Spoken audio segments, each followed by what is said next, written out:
Hello guys! I actually have props for this video, things that I'm going to show you.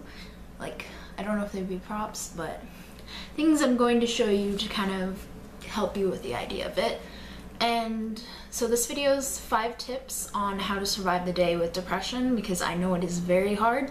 And all of this stuff that I have written down right here on this, I just started using it. I've just started within like the past month. So I wanted to share it because I figured it out finally after 3, 4, 5 years. I have figured out some things that help me. So this is what that video is about. Or that's what this video is about. Okay, so tip number 1 is to fill your day with your favorite things. And these can be things that make you happy, that make you feel comforted, just things that you love doing. And if you don't have as much time on your hands as me, because I have a lot of time on my hands, then you can try to do at least one of these things a day. And these are just my examples of things that make me happy, that are my favorite. So examples are listen to your favorite music, or watch your favorite movie, or some comforting childhood movies. I like watching old Disney movies. They make me feel very comforted, just to be cozy in my bed and watch it on my iPad. Even though it's so hot here, it's cozy. And you can hang out with a friend or a family member. You could go shopping.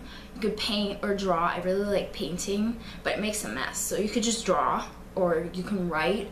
Anything that makes you happy, anything that is your favorite, even if it's not on this list, try doing it. Try filling your day with that. If you know it's going to be a really bad day, just try to fill your day with that, and hopefully it'll be better. And being around people is nice. I know as depressed people, we like to isolate ourselves, but being with people that make you happy, that can make your day better. Doing something outside of your comfort zone, that can make your day better. You just have to try it and see if it works out. Okay, so this next thing, tip number 2, is something that I've just started very recently, probably 2 or 3 weeks ago.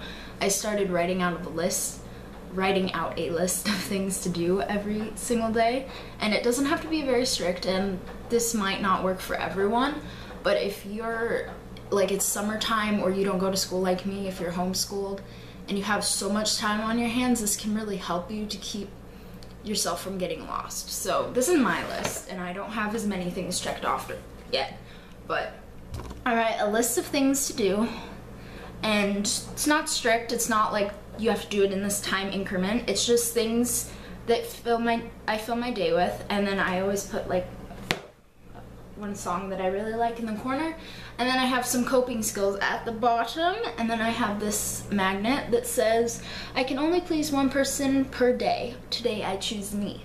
So this is kind of like my daily thing. I get up and I write this, and then I start my day. So that helps a lot. I always feel accomplished checking things off, and I need to get working on that today. So filming will be the next one, and that's what I'm doing right now, so I'll be able to check it off when I'm done with you guys. So excited for that. Okay, so the third thing is make a list. Make a list of coping skills or things that make you happy, so when you're upset, you can look at them. It's probably better to do it when you're not upset, like do it beforehand, so when you're upset you can look at this list. I haven't told anyone on my YouTube channel, but I was in the hospital a few weeks ago. So they made me write a list, A to Z, of coping skills. And I think it can be very helpful for someone. It's not as hard as it sounds, except for when you get to X and Z and stuff like that. But it's actually pretty easy. And you can also write a list of things that make you happy, like how I said before, doing things that make you happy, that are your favorite things throughout the day. So making a list, and I'll probably do a video on this. My A is accept my quirks. I guess that's a coping skill, I don't really know, but I'll probably do a video on that. It's really easy. It's not as hard as it sounds, okay? So bear with me, alright? Alright. Alright, so fourth one is, I keep saying alright, guys. Okay, so every day I try to do positive time, and yes, This is a long thing that I wrote, so I'm going to try to wing it. So every day I try to do positive time. It can be from an hour to 20 minutes, like 20 minutes to an hour. It depends on how much time you have. I prefer doing an hour. I have a lot of time on my hands. I am a very at-home person.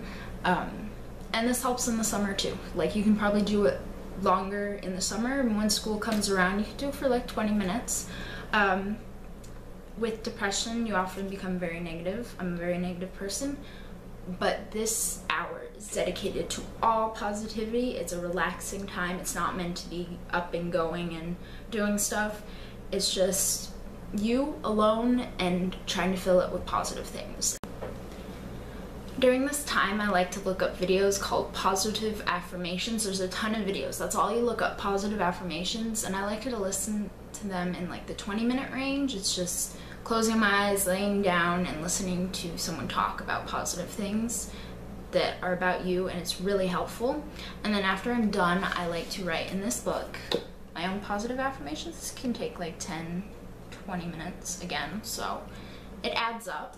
And then you can also fill it with writing and drawing positive things. Like, I've painted this, and I've done this a while ago, and I have these hanging up in my room, and it's nice to surround yourself in positive things during this time and all the time. So it's like just switching what your brain thinks.